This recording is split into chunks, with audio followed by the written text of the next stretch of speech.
Ja, mensen, als je een probleem hebt met meisje, jouw neighbor meisje wat in jouw huis natloopt, en de achter neighbor meisje wat hier in jouw plek natloopt, of zijn dit probleem met meisje in general, dan die is die plak voor jou. Dan krijg je voor jou die rode repellent spray. Die spray ze niet bij die voordeur, bij die achterdeur. Hoeveel dieren ze het waar die meisje, wat ze weet die meisje kon in die dakken, achter die saties, achter die frietses, oral waar ze weet, nee, die meisje, hij komt die. Dan die zag je meisje weg terug naar die neighbors, dan zeker keer na jaren, weet ze, jouw plek stink, maar het stinkie van jou niet, het stink voor die meisje, dan draai je om, als je dan die gaat maar daar naar mijn neighbor toe, wat ik vandaan kom.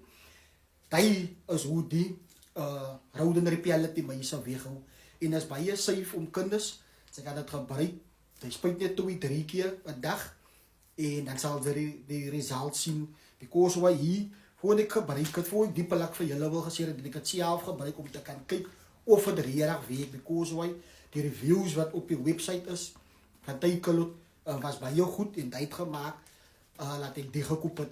Maar dis maar net my plak vir jou, so as jy 'n probleem het met meisje, en dan dink ek, die is vir jou, dan try die, en dan kon sê jy vir my, because why, vandat ek die gebruik het, is daar nie meer meisje nie.